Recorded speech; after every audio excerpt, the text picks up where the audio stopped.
And even the deal or the potential for a deal with Golden State and Kevin Durant, when we had Brian Windhorst from the Mothership on yesterday, you start to look at it and go, what's Golden State going to give up?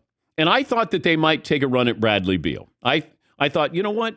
You got the team, keep them together. You could win another championship.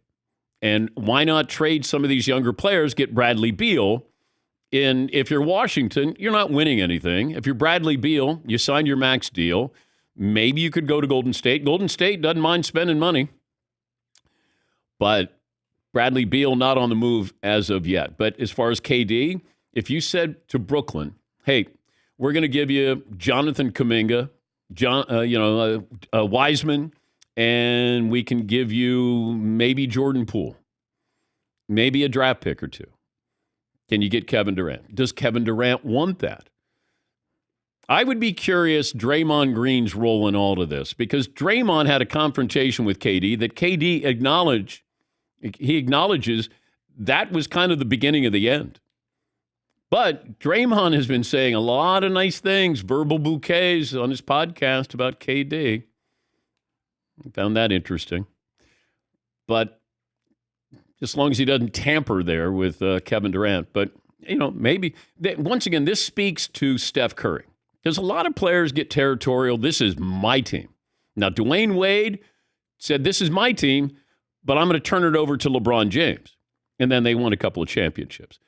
Steph, to me, said, hey, I won a championship here. KD's coming in. Come on in. I'm going to go help recruit you. It says a lot about Steph Curry, that he is willing to do what's best for the team. And he did that. Would he do it again? And they just won a championship. That's the interesting part, the timing of this.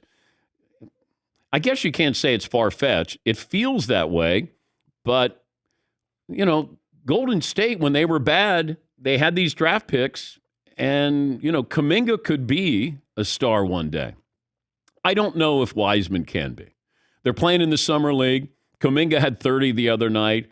Wiseman, he's a mobile big guy. Maybe he's a DeAndre Ayton. I don't know. But if you're Golden State, you want to run this back again. Are you able to do that? Because Draymond Green started to show that he's near the end. Clay might be even better next year. Steph, I don't know how much longer he can continue to be Steph Curry with the way he plays. So can you bring in KD and make a run at one or two more titles here? That would be I would keep my foot on the accelerator. If I'm Golden State, I'm not letting Memphis catch up with me. I'm not letting the Lakers, if they get Kyrie. I'm not letting Phoenix. I'm not letting anybody catch up to us. And so I would certainly explore that if it's really true about KD. Yes, Eden. And it feels like the emergence of Andrew Wiggins as a legit player there maybe extends Steph's career a little bit. Well, I love Poole. But Wiggins was a great pickup for them, a great find. I didn't know that he would, be able to fit in because former number 1 overall pick, but he did. He fit in. He played really good defense. It's an interesting team of what they do and how they do it. But KD would go back in and they wouldn't miss anything because KD would do what KD does. But I would not give the NBA a chance for anybody to reload, for Miami to trade for somebody. What's going on with Philadelphia? James Harden going back. I don't want any. Boston, they got Malcolm Brogdon. Okay, let's make the big splash here. Let's go for the jugular again, and I would definitely explore. It's a win now league. You talk about draft picks. Okay, they're great, but if you don't use them correctly, then you're really in trouble. Like Oklahoma City has got to get this right. Utah getting all those first-round picks from Minnesota. Okay. They're not going to be high draft picks because Minnesota's probably going to be good because you traded away Rudy Gobert. Now what do you do with those draft? They always sound good in a trade. Like, well, they got first-round draft picks. And then you go, where are those draft picks going to be? 27, 28? Yeah, Paul. If you look back at Steph Curry's career, 2015 season, he averaged 30 points a game and won league MVP. But they lost the title. They added Durant. His stats went down to 25 points per game the next 2 years. He won back-to-back NBA titles. Last year, they lost the NBA title. He averaged 32 points a game and led the league in scoring. They lost. This year, his stats were down to 25 a game, and they won the title.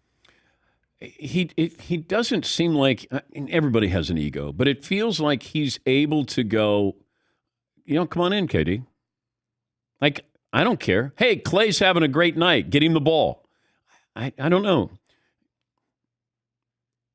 You got to be selfish, but it feels like, he's unselfish for the bigger picture, the greater good, and that's why if it's possible to bring in Kevin Durant with an organization that doesn't mind spending, you give up a couple of these. If you say I give up Wiseman, Kuminga, and Jordan Poole, I'm giving them 3 starters in Brooklyn, but I'm getting Kevin Durant.